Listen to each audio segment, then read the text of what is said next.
What is up, y'all? Ace Trainer X here, and today I'm going to show you how to fill out a deck list for Pokemon TCG. So you probably specifically searched for this video and are thinking about going to a Pokemon Cup or Challenge because those events specifically require a deck list. First, let me congratulate you on taking your first steps into the serious and amazing world of competitive Pokemon, and I wish you good luck on your adventure. So there are two main ways to write a deck list. The first and traditional way is the good old-fashioned pen and paper. The second way is to use an online deck building tool like Limitless TCG's Deck Builder. Lucky for you, I'm going to show you both ways. So let's talk about the traditional pen and paper, because even if you don't have a printer, these are available on demand at your local game store. Your tournament organizer will provide you with a blank paper deck list. The deck list is most likely going to look like this. It's the official Pokemon one, and a really important side note here I get asked all the time is, do I have to use the official Pokemon deck list?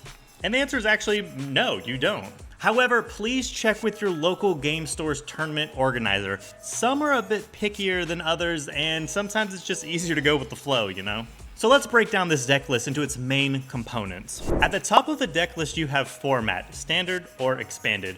Most likely you're playing in a standard event, unless you're in Japan, so I'm going to assume for the purposes of this video you're playing standard.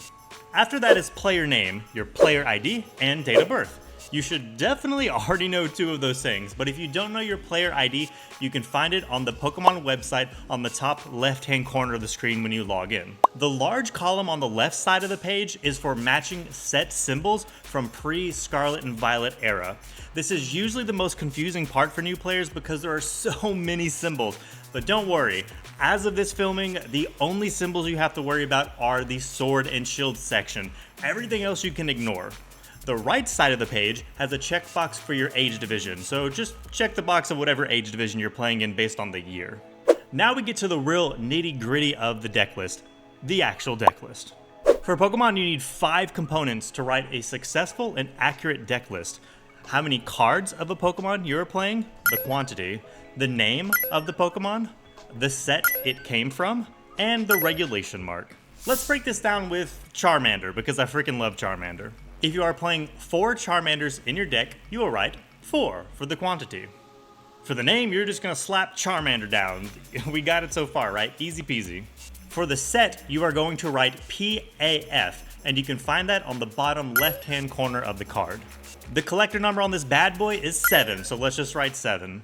And to top it all off, we're going to write G for the regulation mark, which you can also find in the bottom left-hand corner of the card. A common mistake is, what if I'm playing 2 Charmanders from 2 different sets?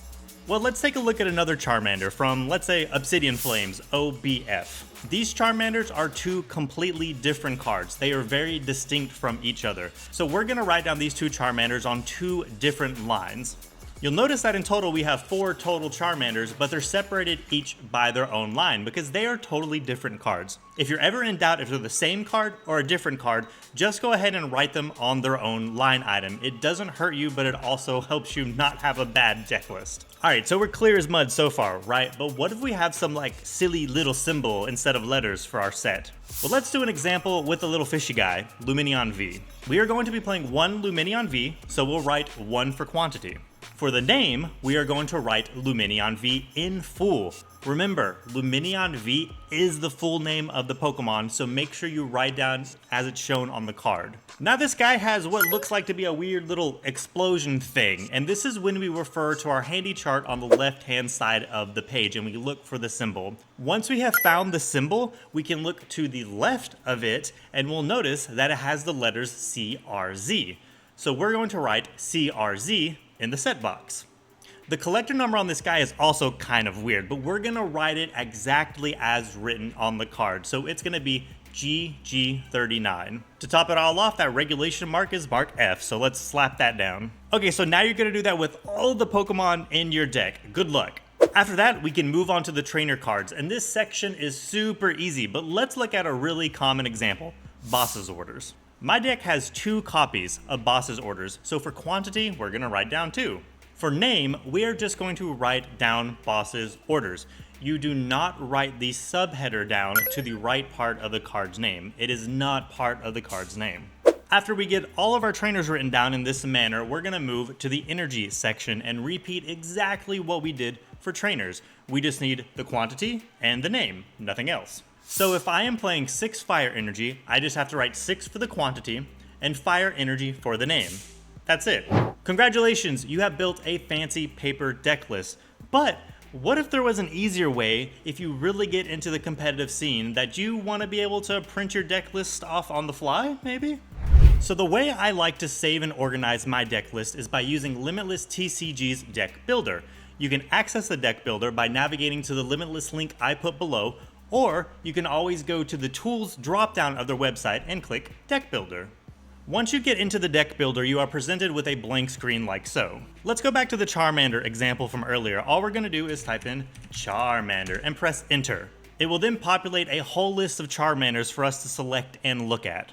Once we've selected the Charmander we want, we're gonna go to the left-hand side of the screen here and just slam that +1 button until we get to 4 Charmanders, or however many we're playing. We're gonna just repeat that process for all the other cards that we are playing in our deck. Once you finish creating your deck, you'll be met with something like this screen right here. And all you have to do is go to the Tools drop-down and click Print Deck List, and bam, there's your deck list. This is a super easy way to keep track of all your decks in a very central location and print them on the fly. I absolutely love this deck building tool and it's helped me a lot. Okay guys, that's all I got for you today. Don't forget to like, comment, and subscribe. Your support means everything to me. I love you guys so much for all the support and love you have shown me. And as always, y'all take care and have a good day.